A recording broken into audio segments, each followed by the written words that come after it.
Hello, hello. Welcome back to First Corinthians Daily Devotions. So glad that you're here. Today we're going to be talking about teachability in First Corinthians chapter 10. So let's get into this. Moreover, brethren, I do not want you to be unaware that our fathers were under the cloud, all passed through the sea, all were baptized into Moses in the cloud and the sea, all ate the same spiritual food, all drank the same spiritual drink. For they that drank of the spiritual rock that followed them, and that rock was Christ. But with most of them, God was not well pleased, for their bodies were scattered in the wilderness. Now he's talking about Moses and them coming out of the wilderness. They had a cloud over them. They passed the sea, the Red Sea. They were baptized in Moses in the cloud and the sea, and all ate this spiritual food, manna from heaven, spiritual rock. He gave them, or spiritual drink. He gave them water from a rock. And he said, now that spiritual rock is Christ. But with most of them, God was not pleased. Their bodies were scattered in the wilderness.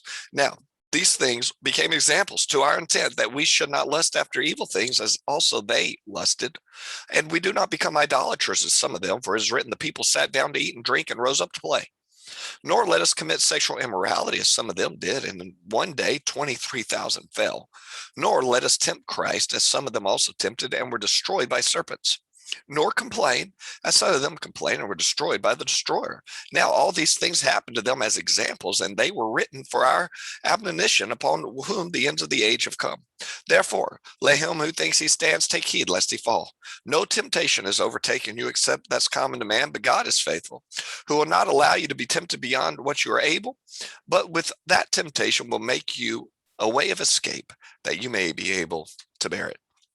Paul reminds them of Israel's patriarchs. They were disobedient. They wandered through the wilderness 40 years. The first generation had the opportunity to enter the promised land, but they never made it.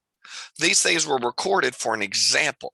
We need to remain teachable and learn from our past. Here's 5 things about a teachable person. Number 1, teachable people have an attitude of conductive learning.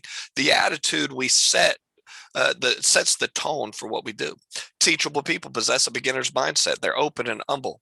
Number 3, teachable people take long, hard looks in the mirror. When's the last time you looked in the mirror and said, why are you doing this really?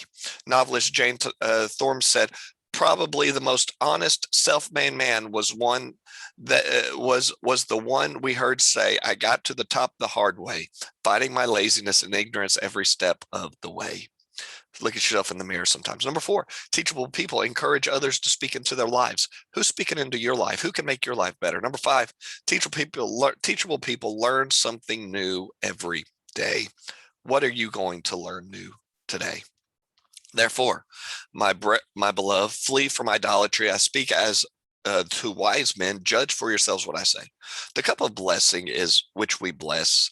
Is it not the communion of the blood of Christ? The bread which we break, is it not the communion of the body of Christ? For we through many are one bread and one body, for we all partake of that one bread. Observe, Israel, after the flesh, are not those who eat the sacrifice partake of the altar?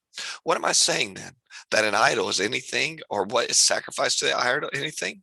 Rather, that the things which the Gentiles sacrifice, they sacrifice to demons and not to God.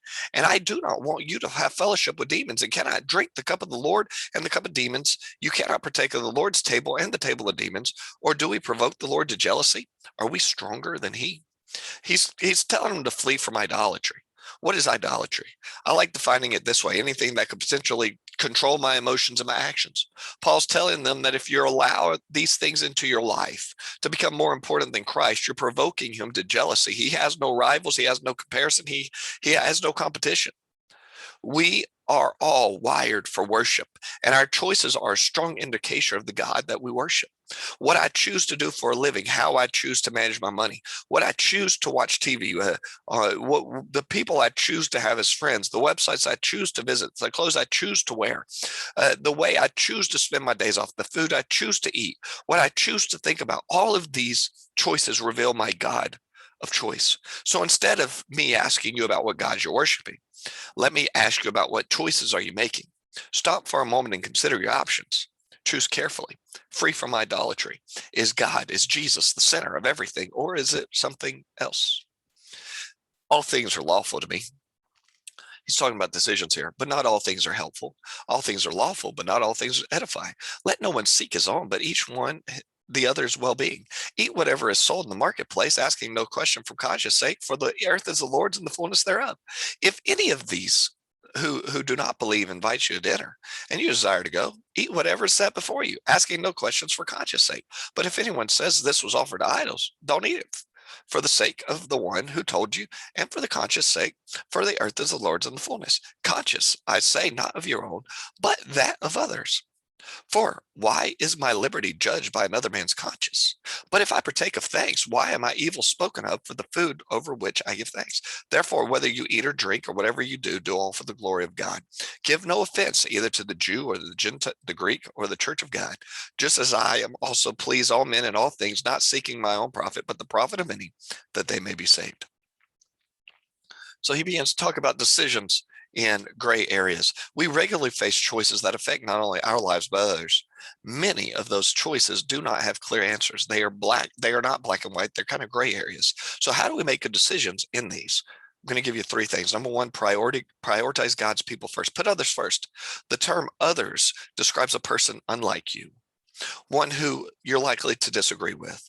We must choose what is best for others, not what appeals to our personal preference. Ask yourself, who will benefit from this, me or someone else? Number two, pursue God's glory. Does this decision glorify God or someone else? And number three, perceive God's purpose. What is God's purpose? Will this decision please God, fulfill his purpose? So be teachable, flee from idols, and make good decisions. I hope that this helps today. Glad that you joined me, and have a great weekend. Bye-bye.